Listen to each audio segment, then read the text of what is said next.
Langsung aja aku mulai live malam hari ini. Dan market hari ini masih merah. Kenapa ya kira-kira? Aku akan jawab nanti. Tapi sebelumnya kita akan review dulu IHSG-nya. Halo Yuwandi.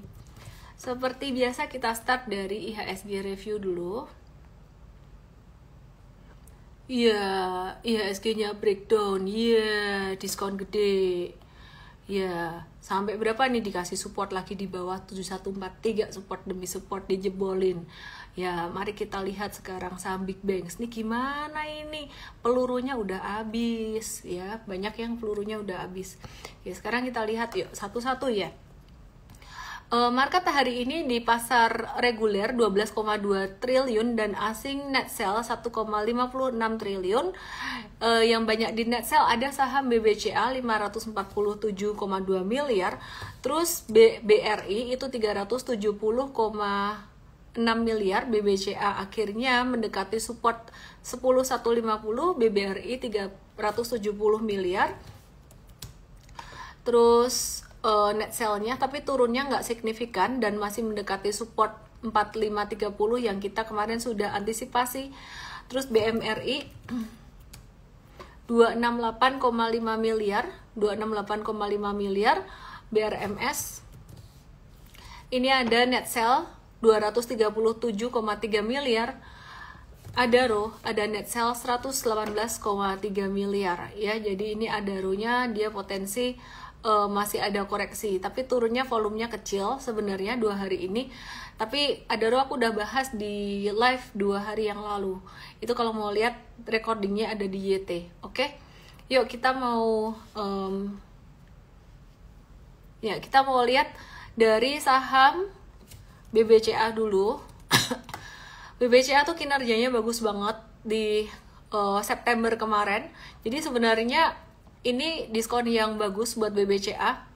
Sampai area 10.000 tungguin aja. Kalau memang dapat di 10.000 ya bolehlah nyicil dikit-dikit ya, masuk dikit-dikit gitu. Di angka sekarang 10.150 dekat situ ya boleh nyicil dikit juga daripada beli di atas. Kalau murahnya di berapa sih BCA? Nggak bisa dibilang murahnya ya, kalau mau nunggu valuasi terdiskon nunggu crash dong. Murah banget saat ini di 9575, tapi susah dikasih di harga segitu tuh susah, kecuali rupiahnya lagi lagi melemah banget tuh sampai 9575-an gitu. Jadi ini support 9575, aku tulis di sini aja. Ini 9575, ini ada support monthly MA20, tapi MA20 geraknya dia dinamis ya. Jadi di sini ting 9575. Oke, terus selain BBCA kita lihat ada saham apa lagi? BMRI. BMRI masih akan koreksi, masih akan lumayan. Valuasinya BMRI ini lumayan gede ya. Valuasinya lumayan gede untuk BMRI dan mungkin dia bisa turun sampai 6625. Aman teman-teman yang nyangkut di BMRI. Kalau misalkan kamu nggak cut loss ya, kalau teman-teman yang masih pemula kamu nggak cut loss, itu nggak apa-apa kok. Dalam beberapa bulan pasti akan balik untuk BMRI-nya. Cuman memang butuh waktu bersabar. Misalkan yang pemula nggak mau cut loss ya, ini masih oke. Buat long term investing oke. Ya meskipun kamu harus menunggu. Kenapa? Karena valuasinya agak ketinggian. Oke ya. Terus kemudian BBNI ya, di sini kemarin dia udah turunnya signifikan banget. Hari ini dilanjut dengan breakdown BBNI. Terus kalau aku boleh gambar satu garis kayak gini, ini dia breakdown dari pattern head and shoulders-nya.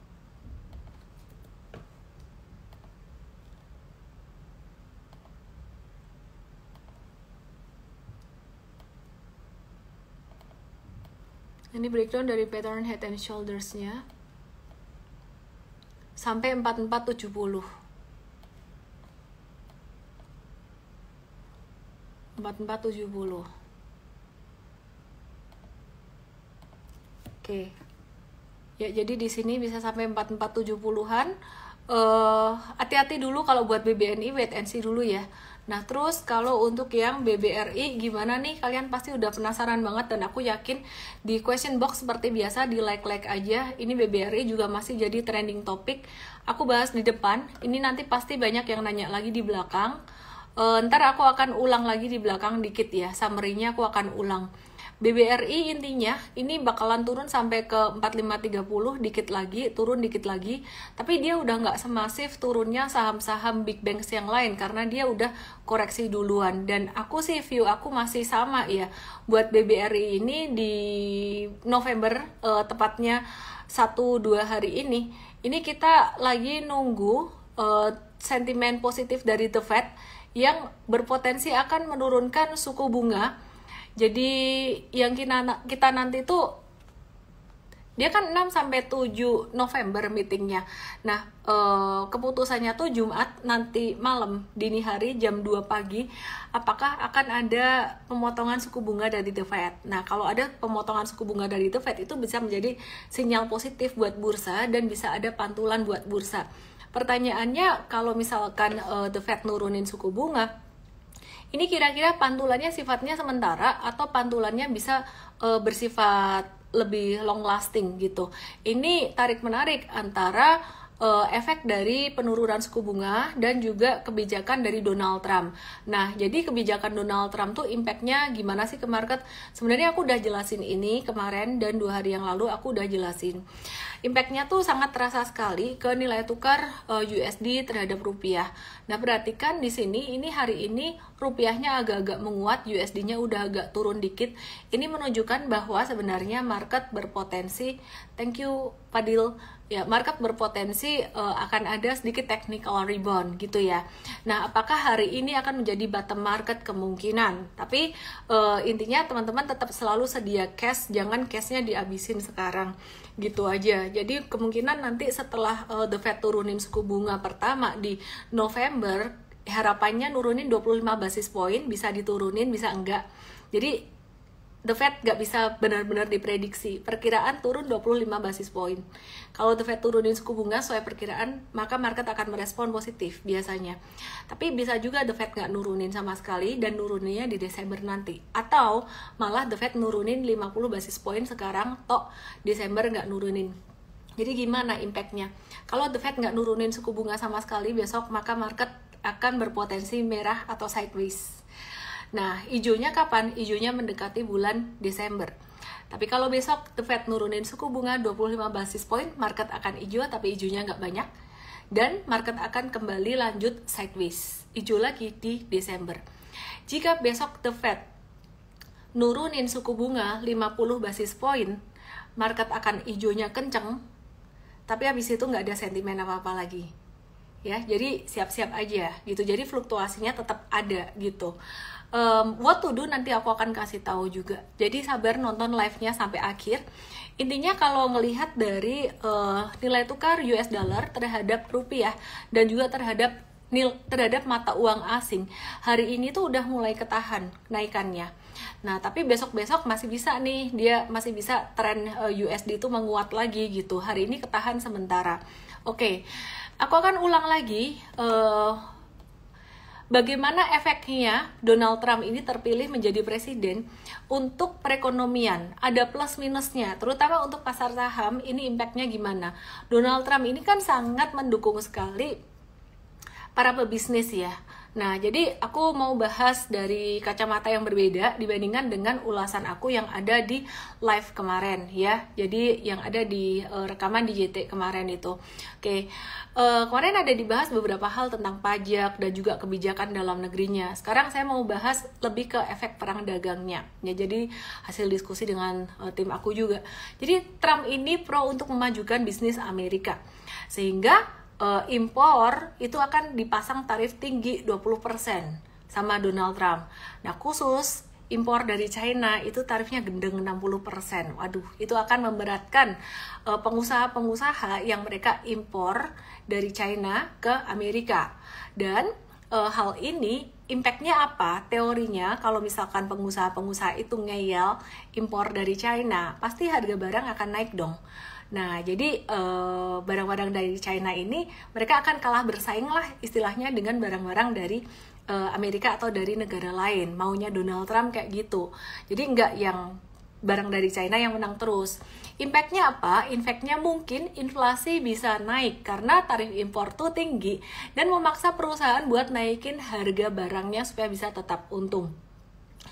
Kemudian yang kedua, impactnya mungkin saja perusahaan-perusahaan itu nggak lagi ngambil dari China, bisa saja mengambil dari negara lain. Nah, di sini Indonesia bisa jadi diuntungkan. Jadi ada banyak faktor sebenarnya, nggak bisa kayak 1 tambah 1 sama dengan 2 gitu.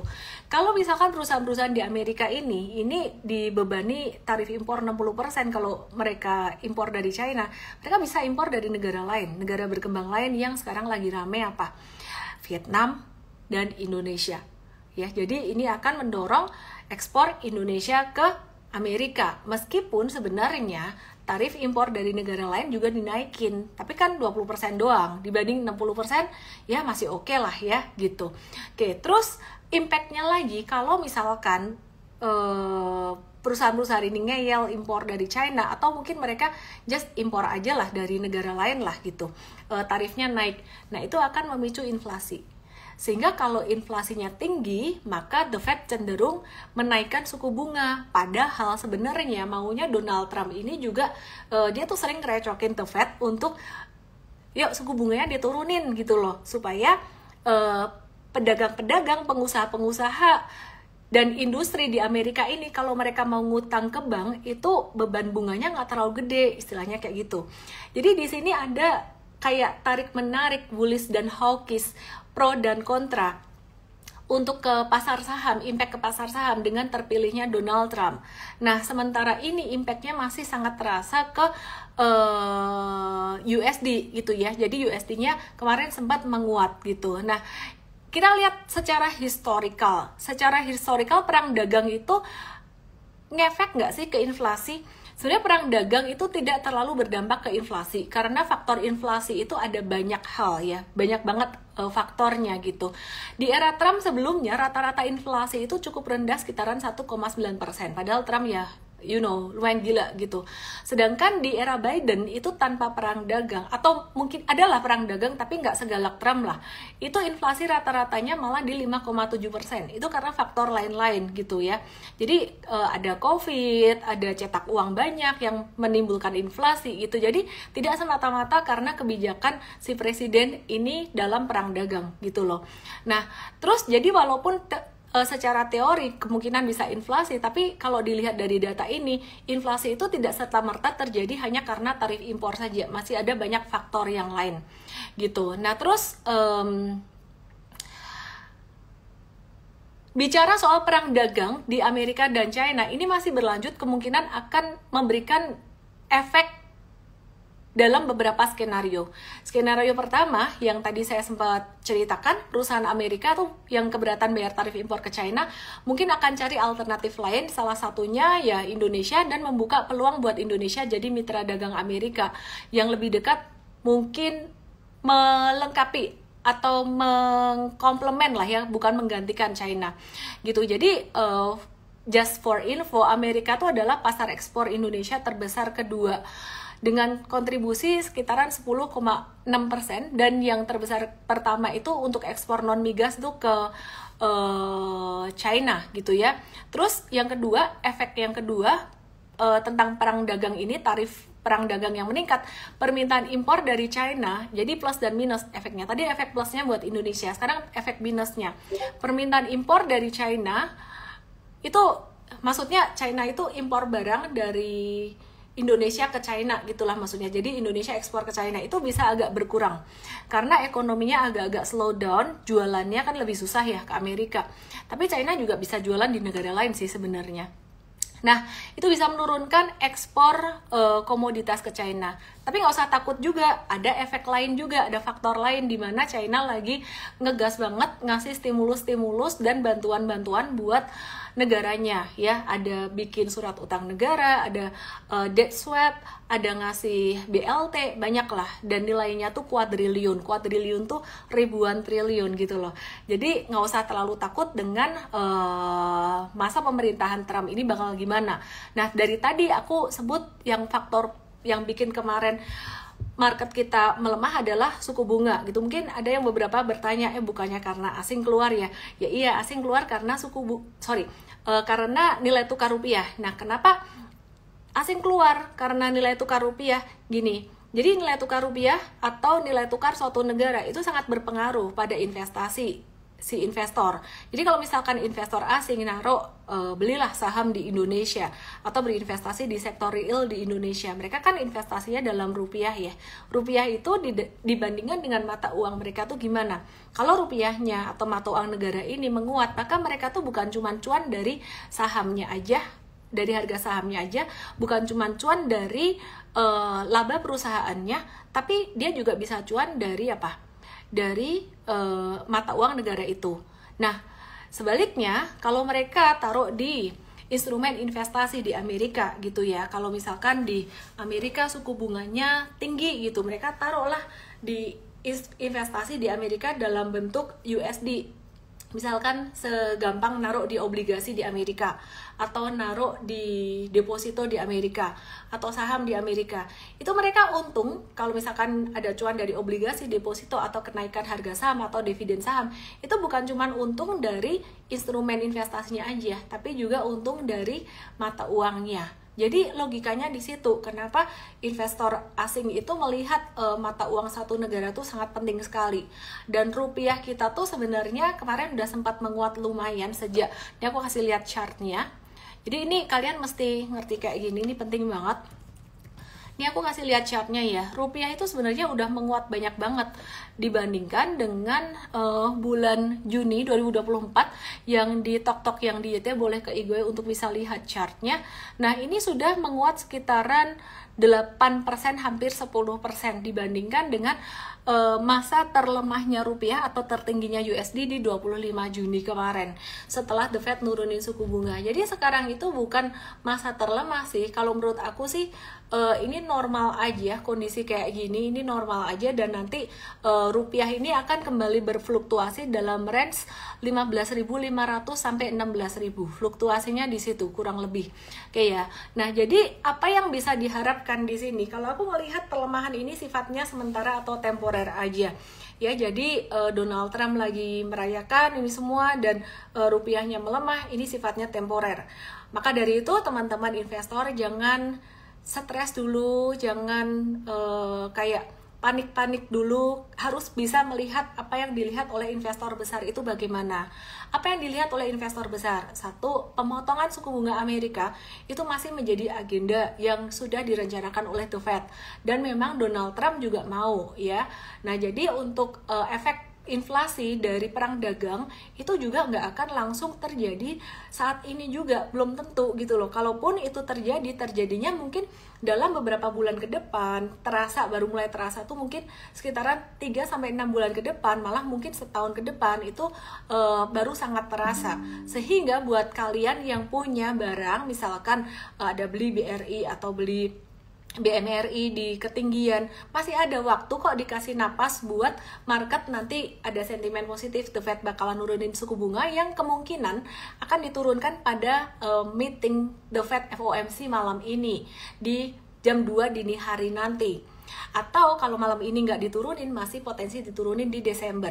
Kesimpulannya, market masih akan bisa menguat di November atau di Desember.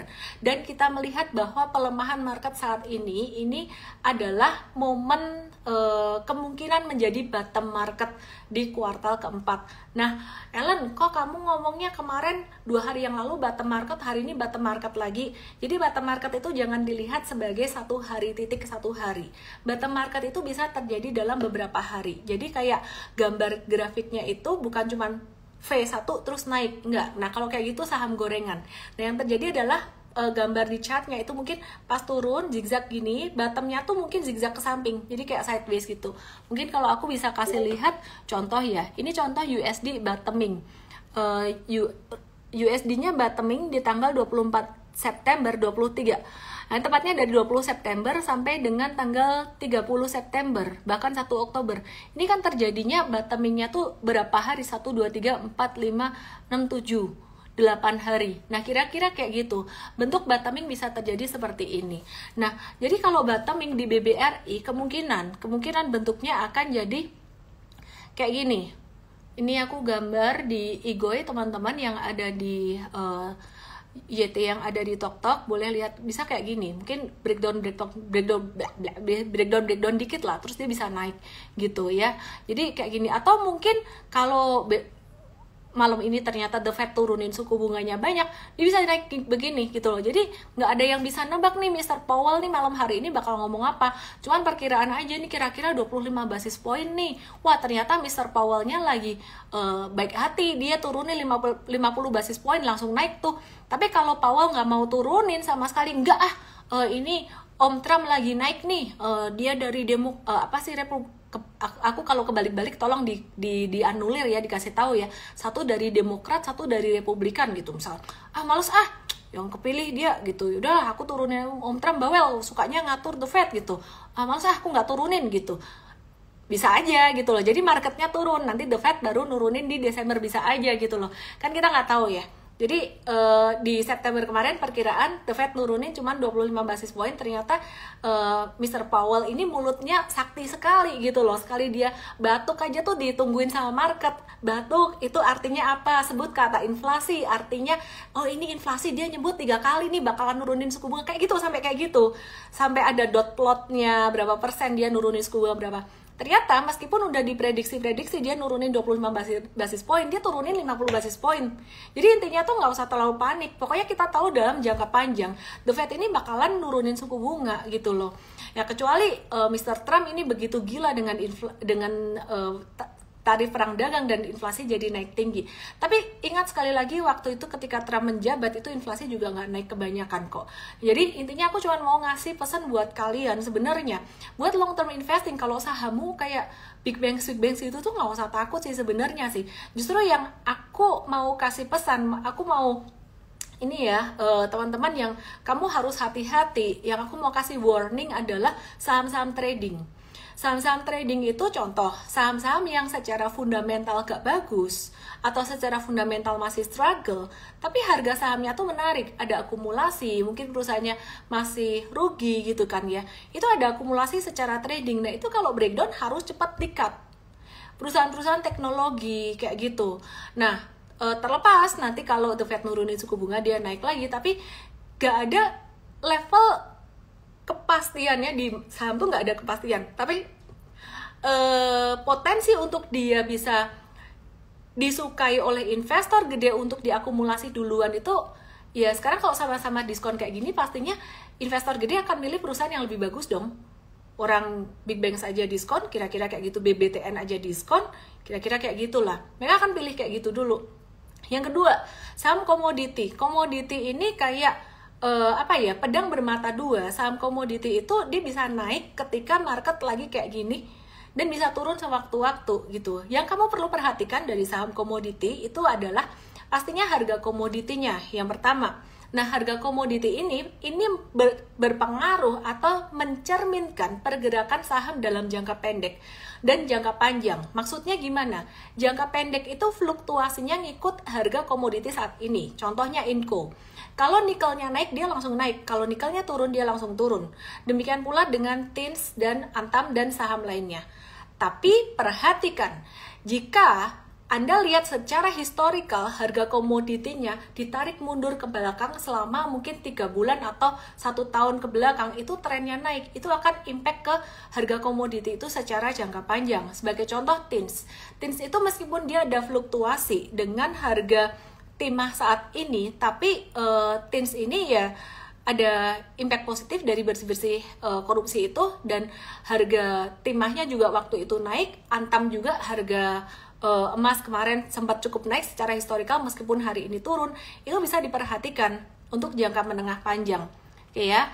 Nah, jadi untuk harga komoditi ini aku kasih lihat nickel futures, aku kasih contoh ya di sini ya.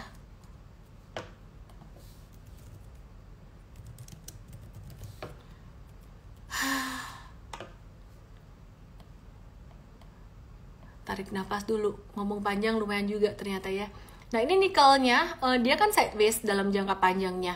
Berarti nikel itu lebih, kalau trading itu lebih untuk swing trading sebenarnya, karena kita ngikutin yang jangka pendeknya kayak gini. Nah kalau untuk jangka menengah panjangnya, mungkin laporan keuangan dia di kuartal 3 kemarin kurang begitu oke, dan di full year mungkin juga kurang begitu bagus gitu loh. Jadi ini kalau ada saham-saham sektor komoditi nikel, contohnya Inco, ini kita trading jangka pendek aja. Contoh sekarang Inco lagi di area support, dia potensi mengikuti patternnya si nickel, itu kita bisa watch untuk swing trading. Nah, sedangkan kalau TINS ini perhatikan harga timah futuresnya.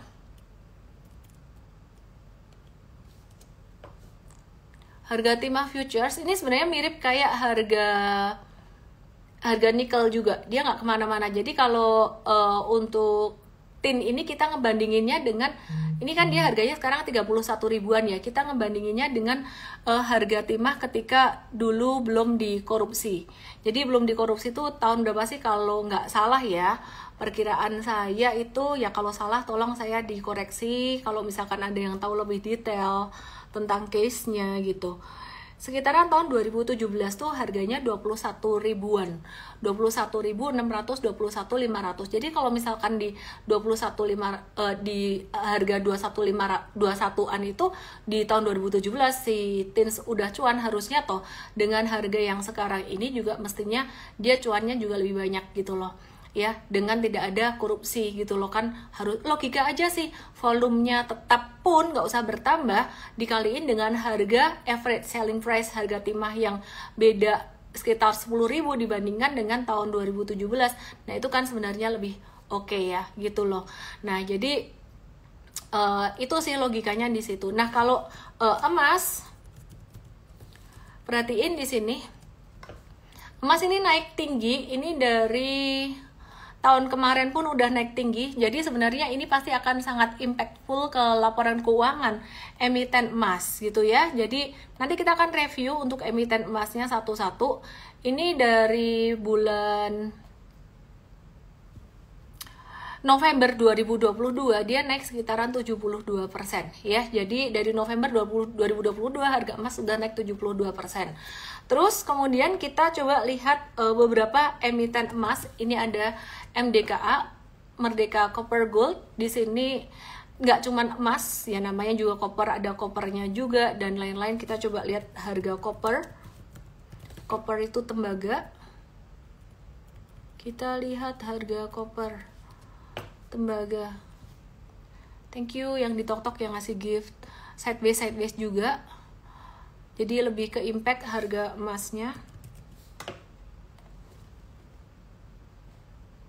Bentar ya.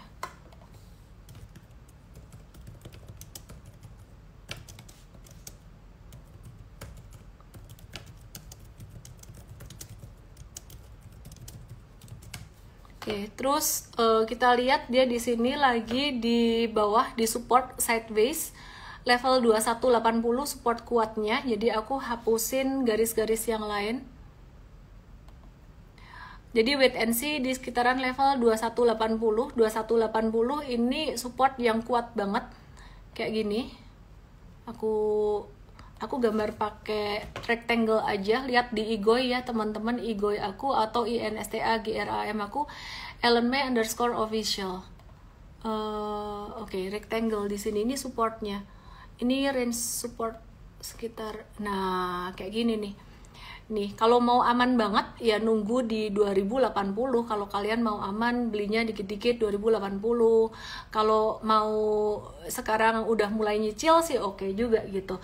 Oke, terus kalau ditanya upside-nya dalam mungkin 1-2 bulan ke depan, ini nggak usah banyak-banyak lah, dari harga sekarang bisa 10% aja lah ya, aku kasih yang paling dikit kena resistance yang di 2490 atau 2500 di sini. Yang di YT yang di TokTok ke IGOI supaya bisa lihat chartnya ya. IGOI itu INSTA GRAM gitu ya. Oke, di sini di 25 di sinilah gitulah, di 25, 20 atau 2500-an. Jadi sekarang sebenarnya dekat area support. Kalau mau nyicil-nyicil sampai 2060-an itu sebenarnya termasuk low risk gitu. Nah, terus untuk Antam sendiri, Antam ini juga lagi zigzag dalam jangka pendek, tapi jangka menengahnya dia cenderung uptrend ya. Ini kita mau taruh satu garis trend di sini. Nah, ini ada percepatan tren, dia sebenarnya naik di sini, dan di level 1500 ini ada support yang lumayan kuat ya. Dia bekas dia di 1485-an lah ya. Ini bekas high-nya sekitaran bulan Agustus 2024. Perhatikan di Agustus 2024 ini juga high-nya nggak satu titik doang. Dia kayak ada beberapa candle gitu. Lihat di Igoy aku @ellenmay_official. Oke ya. Nah, terus perhatikan jadi di angka 1485 ini angka best price sebenarnya. Jadi kita lagi watch di area tersebut 1485. Area yang sangat menarik sekali gitu buat Antam gitu ya. Kalau misalkan dikasih turun lagi selama dia masih di atas garis merah ini pun ini masih oke. Jadi kalau kita mau nyicil beli itu sekitaran 1500 ke bawah angka area ini menarik untuk level buy gitu. Jadi belum tentu dikasih, tapi kalau ada dikasih diskon di sini ini menarik gitu. Disclaimer buat teman-teman yang masih pemula trading saham komoditi, very high risk, very high return ya. Jadi modalnya jangan banyak-banyak, lebih dibanyakin modal untuk investasi yang low risk kayak obligasi, investasi saham jangka panjang, BBRI dibanyakin di situ, dan juga untuk trading jangka menengah. Untuk trading belajar di Mtrade Start, nanti aku akan kasih tahu caranya yang gratis hari Sabtu jam 9 Sabtu tanggal 9 atau Sabtu ini jam 10 pagi. Daftarnya di emtrade.id/live emtrade.id/live. Nah, sedangkan kalau mau yang kelas yang lebih advance ya, dan ada rekomendasi saham berlisensi penasihat investasi OJK, menuju ke URL-nya emtrade.id/academy. Itu kamu dapat rekomendasi saham, dapat e-course, dan dapat tanya jawab, boleh tanya jawab sepuasmu di situ gitu ya. Jadi daftar di situ, lagi ada promo sampai Sabtu nanti. Oke, jadi Antam ngerti ya, upside-nya sampai kalau kamu beli di 1500 ke bawah, upside-nya mungkin sampai 1600 sampai sekitaran 1695-an. Jadi ada sekitaran lah, dapatlah 7%-an kurang lebih. Bahkan bisa sampai mungkin bisa 15%. Disclaimer on, nggak mau terlalu optimis di sini. Nah, TINS ini justru bagus banget kalau tadi ada koreksi dan kalian belum sempat masuk di sini. Apalagi kalau TINS ini turun sampai 1365-an, kita akan buyback lagi. Nah, kira-kira kayak gitu sih. Untuk TINS juga masih menarik, tapi aku nggak mau terlalu banyak bahas di sini, nanti dibilang pom-pom lagi. Ada orang yang nggak bisa bedain ya antara pom-pom dengan edukasi gitu loh. Kalau pom-pom itu gak mau kasih tahu resikonya. Jadi biasanya orang yang nge-pom-pom tuh pokoknya semua yang bagus, pakai data yang menggiring opini, pokoknya biar orang beli gitu loh. Mau dia udah di pucuk di atas juga nggak peduli gitu. Pani bisa sampai 40.000, ada yang bilang gitu. Aku sih nggak menyangkal Pani masih bisa naik gitu. Cuman kalau dia nggak ada sideways-nya, kamu masuk di angka sekarang itu beresiko banget gitu. Jadi kalau misalkan masih punya, tinggal ngehold aja, atau mungkin siap-siap profit taking. Kalau misalkan baru masuk kayak Pani, BRMS, itu kita nge-swing trading aja, cuan bungkus, supaya apa? Supaya nggak jadi tempat cuci piring, ya. Jadi BD-nya nanti udah cuan, kamu jadi tempat cuci piring. Ngintip dikit deh Pani dan juga BRMS. Ya, ini jadi kita lagi nungguin dia sideways sih. Kalau dikasih sideways kayak gini, wah, senang sekali saya, syukur, alhamdulillah, puji Tuhan ada sideways kayak gini. Mungkin nggak usah panjang-panjang kayak gini lah ya, sideways 1 bulan aja itu akan membangun satu fondasi yang lebih bagus. Jadi saham-saham yang ada di free float ini yang dipegang oleh publik ini bisa bertukar kepemilikan gitu loh. Jadi nggak semuanya lagi posisi cuan. Kalau semuanya posisi cuan kan kepengennya mau profit taking, mau jualan ya, atau mungkin malah nambah beli lagi kalau retail kebalik gitu. Jadi kalau aku sih ngelihatnya sabar nunggu dulu lah. Mtrade udah profit taking di sini, cuan 147% ya, kita lagi mensyukuri cuan gitu aja. Kemudian kalau BRMS, kita lagi nge-watch untuk BRMS ini hari ini turun, which is good, malah bagus. BRMS sideways lah dikit, harapannya begitu. Supaya kalau dia sideways, dia nyentuh 352, dia sideways adalah dapat 1 bulan. Itu justru malah bagus membangun satu fondasi yang kuat. Aku mau kasih satu support lagi BRMS di 388 di sini. Kalau bisa sideways ya oke lah gitu. Jadi buat kita retail itu bisa masuk lebih enak. Kira-kira kayak gitu. Terus aku mau bahas satu saham yang masih terkait dengan komoditas emas yang tadi lupa aku bahas. Itu ada saham PESAP. Disclaimer, saham ini secara liquidity dan juga fluktuasi lumayan tinggi resikonya. Secara tahunan PESAP itu mencatat kinerja positif, di mana laba bersihnya naik sekitaran 133% secara tahunan, jadi 4,45 juta US dollar. Nah, kenaikan triple digit ini dikarenakan di periode sebelumnya tuh dia masih rugi, masih minus 13,4 juta US dollar. Pendapatannya dia juga naik 86,79%, jadi 173 juta US dollar, didorong oleh penjualan emas dan perak itu ke Metalor Teknologi Singapura. Dia naik 81% plus harga emasnya juga naik, dan penjualan ke, ternyata PESAP ini ada jualan ke PT Antam ya, itu penjualan ke Antam naik 156,43% secara tahunan. Nah, jadi PESAP ini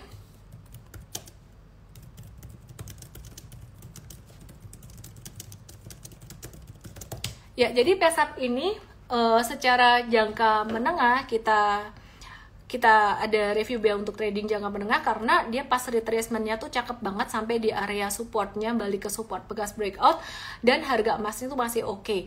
Nah, teman-teman, kalau kalian ngelihat saham yang naiknya cepet banget, perhatikan PESAP di tanggal 17 Oktober, 18 Oktober, dan 21 Oktober itu naik 18%, 10%, dan 11%. Yang di TokTok, yang di YT boleh lihat di Igoi supaya bisa lihat chartnya. Ya, jadi kalau ada saham yang naiknya kayak gitu, itu kamu jangan terburu-buru masuk ya. Kalau kamu terburu-buru masuk, nanti kamu beli di atas, naik di hari ketiga, apalagi kamu bisa jadi tempat cuci piring. Ini yang aku maksud nih. Tempat cuci piring tuh kayak ini nyangkut di 22 Oktober kan ketinggian ya. Terus cuci piring terus turun. Jadi di saham tuh butuh kesabaran banget gitu loh. Kalau value investor, Benjamin Graham, Warren Buffett itu pakai strategi value investing, pakai margin of safety, artinya valuasi sekarang itu dibandingin dengan harga wajar di bawah atau di atas. Kalau semakin di bawah harga wajarnya, itu margin of safety-nya gede, makin aman. Tapi kalau ini harga wajar, valuasinya di atas di sini.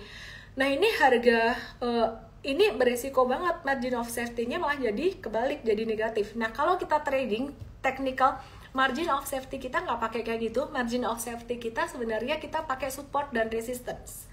Seberapa jauh saham ini udah breakout dari support? Kalau dia garis kemiringan trennya tuh semakin vertikal, semakin dekat 90 derajat kayak gini. Lihat di Igoi teman-teman, yang ada di YT dan ada di TokTok. Ini kan garis kemiringannya hampir vertikal ya. Aku coba taruhin satu trend angle. Ini hampir vertikal, 86 derajat. Artinya ini dalam tanda kutip margin of safety-nya untuk trader itu udah resikonya udah tinggi banget. Semakin besar angle, resiko semakin gede gitu loh. Makin besar secara derajatnya kemiringan garis trend itu. Sehingga kita mesti nunggu dia ada retracement atau nunggu dia ada sideways dulu. Nah, ketika dia ada sideways, nih sideways-nya lumayan kejam juga, retracement-nya lumayan kejam. Turun sampai ke level 296 sampai 310. Kalau saya tarik garis kemiringan garis trend di sini, ini jadi kemiringan garis trendnya. Nah, ini jadi sekitaran 26 sampai 30 derajat. Nah, 26, 27 sampai 30 derajat ini berarti resikonya juga turun. Anggap aja resikomu rasio 86, sekarang rasionya 30 derajat. Resikonya lebih kecil, sehingga kalau ini dekat support juga di 298 tuh support, dekat ke level stop loss. Katakanlah misalkan stop lossnya ambil lebih lebar 280 pun. 280 itu berarti kalau kita hitung risk to reward ratio dari harga sekarang, aku coba taruh stop lossnya di 280, abaikan tulisan yang ini. Sebentar, kehapus nggak sengaja. Ya, misalkan ya, stop lossnya anggaplah di Aku edit. Coba lihat di Igoy teman-teman. Lihat di Igoy ya. Lihat di Igoy. Igoy aku @ellen_official, please follow. Ya 280. Nah, ini terus harga belinya adalah harga sekarang, misalkan harga terakhir di 310 gitu. Terus ini ya nggak usah muluk-muluk sampai 420 lah. Kalau sampai 420 kan cuannya banyak ya. Kita ambil aja dari high yang terdekat di tanggal 31 Oktober. Berarti risk to reward ratio-nya gimana? Oh, ini potensial cuannya sekitaran 11%. Perhatikan di sini, 10 sampai 11%. Stop loss-nya di sini sekitaran 10%. Wah, ini worth it nggak? Nah, silahkan dipikir sendiri. Kayaknya serem deh. Kalau serem berarti caranya gimana? Duitnya masuk ke sini kecilin. Kalau misalkan masuk 1M kegedean, likuiditasnya nggak bisa turunin. Berapa sih? 100 juta. 100 juta aku juga masih deg-degan nih kalau 100 juta turun ke sini aku hilang 10 juta dong. Berapa ya serelanya kamu? Serelanya aku 50 juta lah. Ya udahlah, kalau misalkan kena stop loss rugi 5 juta ya nggak apa-apa lah kayak gitu. Kalau cuan berarti cuannya 5 juta. Ini sebenarnya risk to reward ratio-nya tuh 1:2 kurang oke.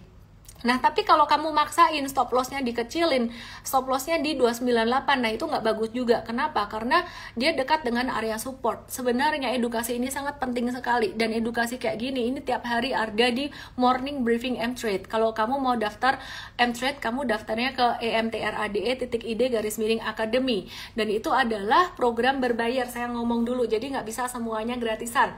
Kenapa? Akademi kita dibikin dengan biaya juga, semua program-programnya, dan juga ada tim yang bekerja keras di balik itu yang dibayar pakai duit, bukan pakai daun atau pakai cuan saham pribadi saya ya. Jadi tolong dihargai, bukan minta gratisan terus nyinyir kok harus bayar, karena yang gratisan juga banyak, di live juga gratis di sini, dan tanggal 9 alias hari Sabtu besok jam 10 pagi juga gratis. Daftarnya di emtrade.id/LIVA. Yang paid hari ini kebetulan ada promo di emtrade.id/academy. Kalau kalian mau gratisan, just enjoy aja live malam hari ini. Nah, jadi kesimpulannya, beli atau enggak si PSAB ini? Sekarepmu lah, kamu mau beli ya boleh. Kalau belinya takut-takut ya nunggu di best price. Best price berapa sih tadi? Dikasih tahu tadi best price-nya 298, ya udah silahkan nunggu di best price 298. Stop loss-nya di mana kalau best price 298?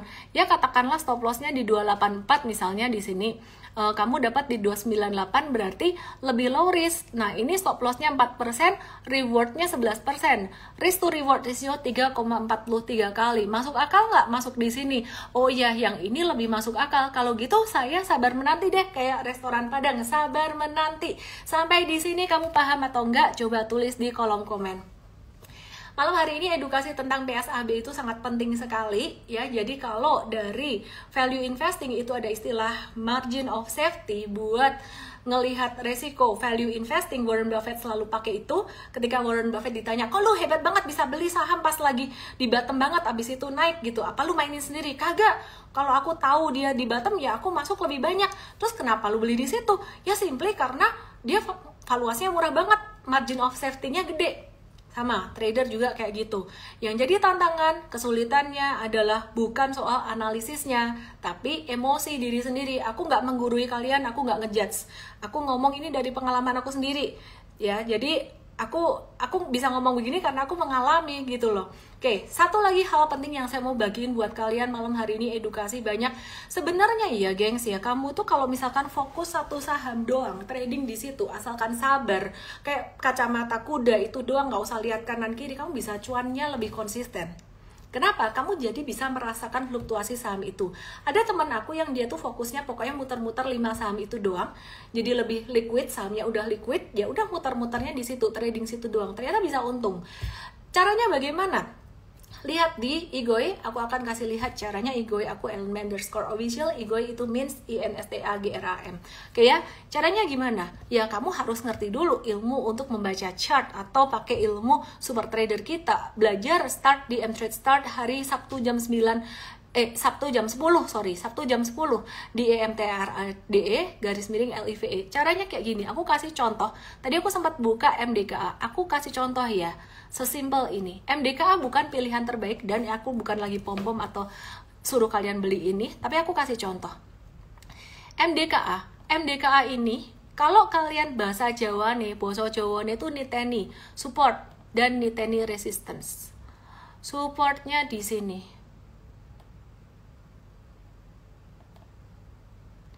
Ya, resistance-nya di mana? Ini ada resistance di sini. Aku copot aja garis ini ya.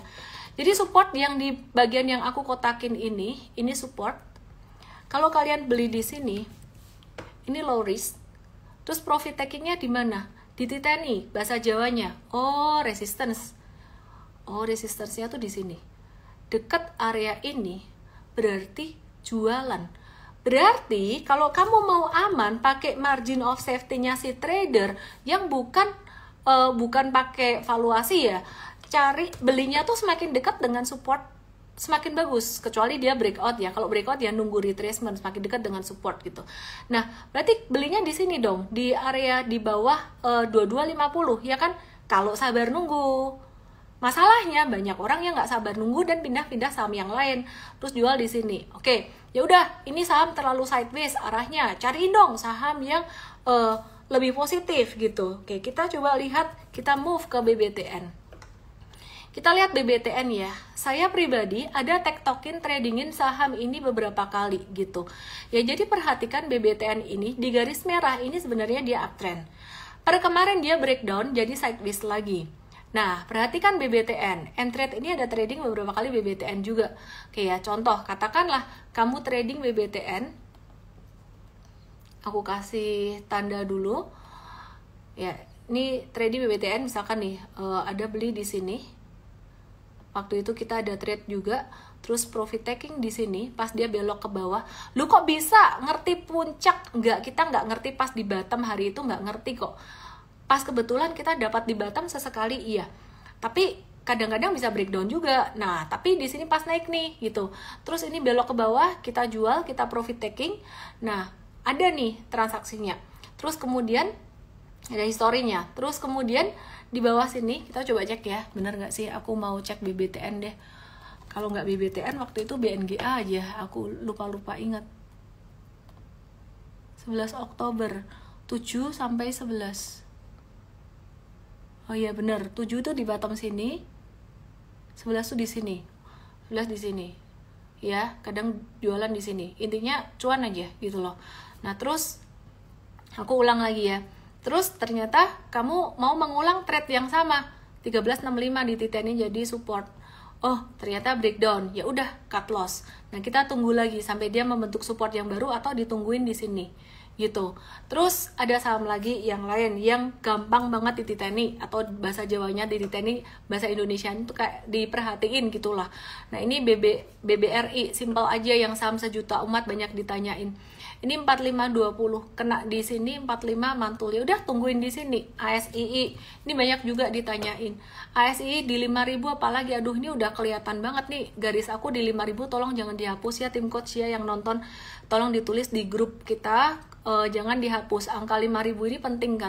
Kenapa? Karena kalau tanpa pembagian dividen waktu itu sebenarnya ini TIRS ini masih di 5000 supportnya. 5000 itu nahan berkali-kali dan hari ini di 5000 gitu loh. Nah, jadi di bawah 5000 ini ada MA 200 nih di 4970. Oh, berarti ini area murah buat trading. Gitu loh. Profit takingnya di mana?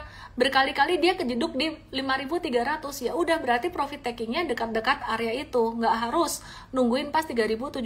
Udah 5%, lumayan lah. Tektok kayak gitu 5%. Yang paling penting kamu ngerti chartnya itu bentuknya kayak gimana. Oke, jadi teman-teman malam hari ini dapat apa? Dapat cara membaca saham, risk to reward ratio gimana? Terus kemudian money management, terus kemudian kamu juga dapat bagaimana cara trading beberapa saham aja, tapi dengan ngelihat pattern saham tersebut, kamu sebenarnya bisa ngulang-ngulang saham itu. Kira-kira kayak gitu. Terus ini ada pertanyaan yang lain. BBRI udah tak bahas, David Sihite, jadi di awal banget tadi. Terus TLKM, BBTN, dan properti. Oke, TLKM, BBTN, dan properti aku bahas. Bentar ya. TLKM, BBTN, dan properti. Terus apa lagi tadi yang nanya ya? BBRI aku udah bahas di awal banget tadi sebenarnya. Intinya nyicil aja. Kalau masih punya duit, kalau nggak punya duit ya udah nonton aja. TLKM ini di support juga, dia gerakannya bakalan ngikutin saham-saham perbankan ya, bakalan ngikutin perbankan tapi lebih lambat daripada perbankan. Jadi 27-20 tuh support yang sangat kuat sekali. Terus kemudian apalagi tadi yang ditanya ya, tadi pada nanya apa sih? TLKM, BBRI, nah lupa kan, BBTN sama properti ya. BBTN, nah ini juga dia lagi di, tadi barusan aku bahas, lagi di, dia membentuk hijau gini tapi hijaunya kecil, kita wait and see dulu aja lah, jangan buru-buru buyback lagi, nanti dikasih tahu real time di M-Trade kalau tiba-tiba balik arah. Terus properti, saham-saham properti ini kalau tergantung sih sebenarnya, tergantung Om Powell gimana malam ini, dia nurunin suku bunga nggak. Kalau nurunin suku bunga ya besok BBTN nuruninnya banyak, suku bunganya BBTN, BSDE dan kawan-kawan bisa naik gitu. Kalau enggak ya kita wait and see dulu gitu, bakalan sideways ya. CTRA hijau juga tadi, jadi ini ditampungin sama investor sebenarnya, investor gede nampungin di sini karena memang perusahaannya oke. Pewon juga, jadi kita nge-watch juga untuk saham-saham properti ini, banyak yang di area support tapi hari ini kita belum buy karena ini kemarin jatuh dengan volume transaksi gede, terus jadi jatuhnya tuh belum berkurang volumenya. Dan kadang-kadang bisa nggak sih jatuh volume gede terus besoknya reverse jadi V, bisa banget tuh, kayak kejadian tanggal 5 Agustus. 5 Agustus itu sentimen Japan mau naikin suku bunga 5 Agustus, rontok, terus habis itu semuanya besok naik lagi, kayak panik sebentar. Atau menurut aku sebenarnya big money itu mereka profit taking, retailnya panik, ya udah, terus habis itu big money-nya kumpulin duit lagi. Jadi aku melihat sentimen kali ini ada kemungkinan kayak gitu juga gitu loh, jadi nggak perlu terlalu panik menurut aku ya. Kali ini market yang turun 2-3 hari belakangan ini itu belum ada sentimen yang mengkhawatirkan, belum ada sentimen di market yang bisa bikin market kayak crash berkelanjutan gitu loh. Jadi kita ngelihatnya cuman jangka pendek aja, jadi malah bisa jadi kesempatan untuk buy secara bertahap. Buat kalian yang masih punya duit dingin, nggak boleh pakai duit panas. Yang duitnya udah kepake semua, ya udah sabar aja, nonton aja. Intinya investasi trading itu mesti chill, nggak boleh terburu-buru. Semakin chill hasilnya semakin bagus. Caranya supaya chill, fokusnya belajar, kayak Warren Buffett, fokusnya belajar dan juga fokusnya mendapatkan penghasilan dari active income kamu yang lain juga, jadi tetap berkarya. Kira-kira kayak gitu. Jangan lupa belajar di M-Trade Start hari Sabtu jam 10, daftarnya di emtrade.id/LIVE. Saya Ellen May, semoga semua yang saya bagikan bisa bermanfaat buat kamu. Sorry malam hari ini aku nggak banyak bahas saham secara perintilan, mungkin akan lebih banyak dibahas di morning briefing. Dan watchlist untuk trading buy on weakness akan dibahas di morning briefing, tapi hari ini banyak banget edukasinya. Salam profit, good night. I'm so sorry ini banyak yang nggak kebahas. Ini teman-temanku lagi pada makan-makan loh, aku nggak ikut sendiri. Suamiku juga ini lagi happy sama mereka. Tapi aku mau menyusul mereka sebelum pestanya bubar di bawah. Dah, thank you giftnya yang di tok ya, thank you yang udah nonton. Dan please follow my Igoy @Ellen_official, my tok namanya juga sama, @Ellen_official TikTok, dan YT aku yang agak beda, mungkin cari YT Ellen May atau YT M-Trade. Ada recording di situ, fungsinya beda-beda semuanya. Kalau di TikTok mungkin ke depan aku akan ada live yang lain yang mungkin lebih fun. Good night.